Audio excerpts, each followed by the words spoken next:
22 सितंबर को नारायणपुर में एक करोड़ 80 लाख के 2 इनामी नक्सलियों को ढेर किया गया। इसके 48 घंटे के भीतर दंतेवाड़ा में 71 नक्सलियों ने सरेंडर कर दिया।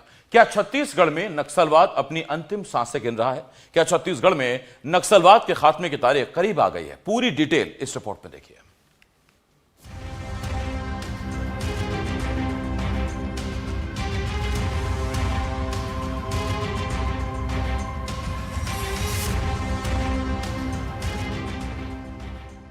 एक, दो, तीन, चार, गिनते जाइए, गिनती जल्दी खत्म नहीं होगी। कतार में खड़े ये सभी नक्सली हैं जिन्होंने अब सरेंडर कर दिया है।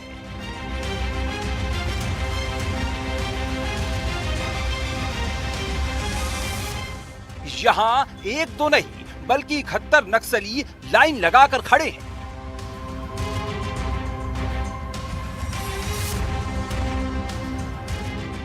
सरेंडर करने वालों में 64 लाख के कुल 30 इनामी नक्सली भी शामिल हैं। नक्सल प्रभावित दंतेवाड़ा में बड़ी संख्या में नक्सलियों ने एसपी के सामने सरेंडर किया है। यहां सरेंडर करने वाले नक्सलियों के चेहरे अलग अलग हैं, लेकिन एक बात सभी में कॉमन है। सरेंडर करने वाले नक्सलियों ने सफेद टी शर्ट पहनी हुई है जिसमें लोन वर्राटू लिखा है।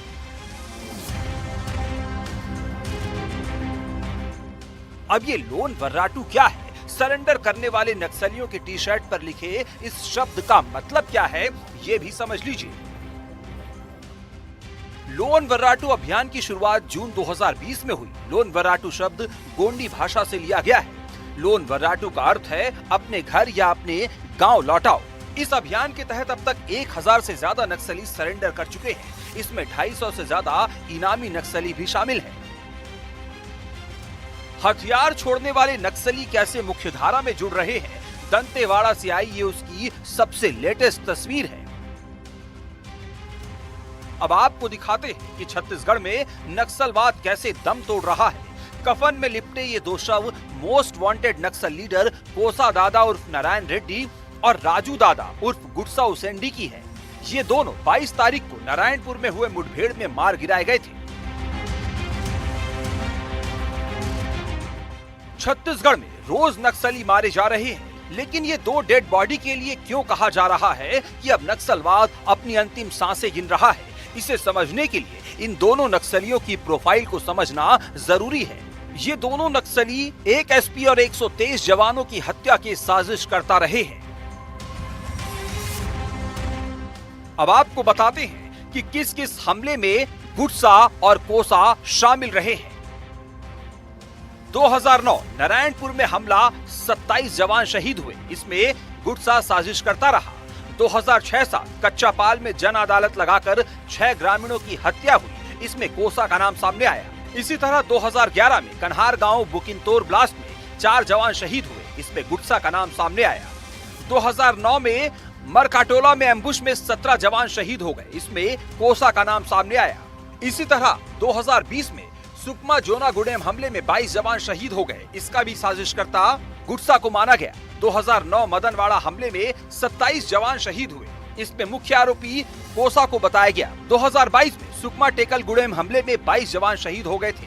इसके पीछे भी गुटसा का हाथ बताया गया था। इसी तरह 2018 में इरपानार नारायणपुर हमले में 4 जवान शहीद हुए, 11 घायल हो गए थे। इस हमले का साजिशकर्ता भी कोसा को बताया गया था। इस तरह गुटसा कोसा एक एसपी और 123 जवानों की हत्या में शामिल रहे हैं।